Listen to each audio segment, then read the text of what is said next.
Hi, and welcome to Robert's DIY Western United States Helper Tour. My goal is to help people on the western half of the United States. If you're in the Mountain Time Zone or the Pacific Time Zone, contact me to see if I can help you with your DIY needs. Alright, the service tech came, ran the oven for about an hour and a half. And of course, whenever you run an oven at a temperature, it cycles to try to maintain that temperature.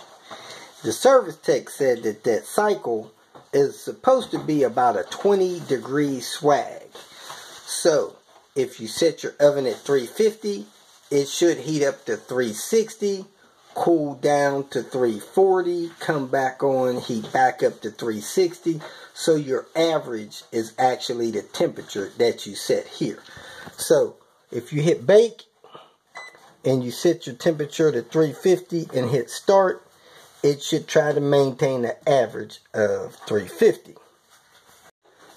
Now, I don't know how those guys are trained. That's not my profession. However, he let that thing run, I think, on 350 the entire time. And while he was running it at 350, it was fluctuating, he said, between 385 and 365. So that 20 degrees was actually averaging around 375 or 370, which is 20 degrees higher than it should have been. So the oven was actually hot instead of cold. When I opened the oven and hit it with my electronic thing, it was actually reading different temperatures, but as you can see here, it has a max and it has what it thinks you're shooting. So the max went up to like 330 and it was reading 305, but his actual thermostat was reading around 365 at the time. So this was not a good indicator. However, we knew the oven was off. Now we're hoping that the troubleshooting that he did was sufficient, that a calibration would work, but his troubleshooting indicated that it just simply needed calibrated. So if you have an oven that the temperature's off, this is probably going to work for you, but you do need some kind of reliable oven thermostat. Then you can see how far it's off, and they have a calibration that seems like it's 30 degrees either way.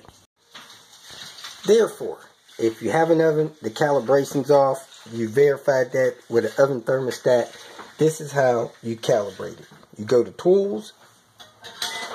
Now this information should be in your owner's manual. It's reading off options there. Press 5 to calibrate. You press 5. Right now it's set to make the oven run 10 degrees colder than the temperature that you have in there.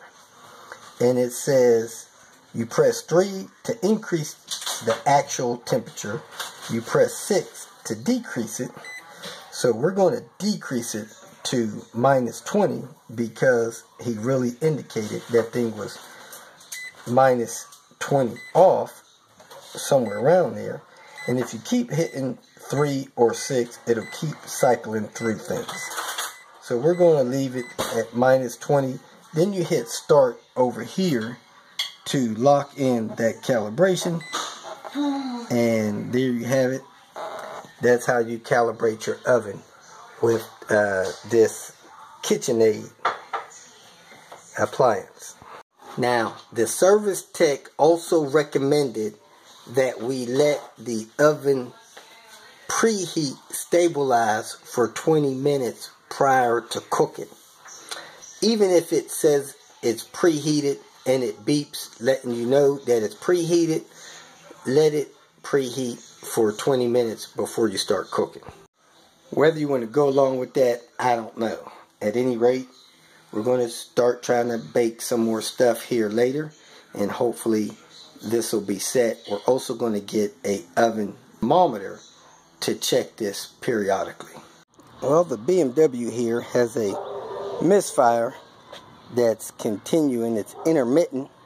It feels like one cylinder, and it only happens at higher RPMs, like 4,000 RPMs and above.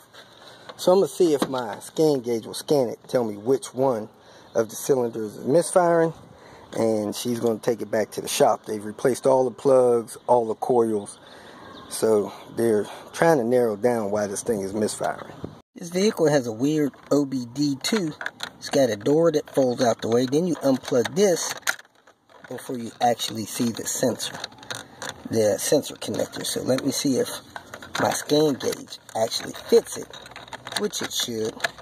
It's a standard connector, but some of these European cars have funny connectors. It appears to connect.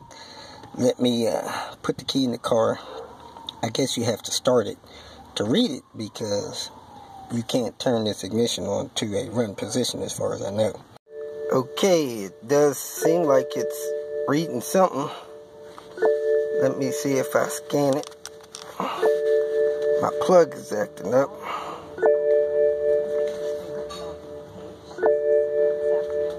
No codes, I'm going to have to start it. So let me close the door and start this thing up. Alright, it's got a check engine soon, so we got a code in here somewhere. Does it have the misfire at 60? Is that where it was? Yeah. It's at 301 now. Huh? 301? Yeah, it's got a misfire on number 1. Kicking off the day with a visit to LKQ in Long Beach, California. You see the industrial stuff in the background, and we have a S70 right off the bat. Looking for dark carpet. Alright, this is one of the most recent implants, and the carpet seems to be in decent shape, but it will need to be cleaned. So I'm going to send a picture of it to Mitch and see if this is something he wants, or we can go and look at another. And this one has the rear armrest cup holders. West Coast Customs ice cream truck. Sound like a choo-choo train.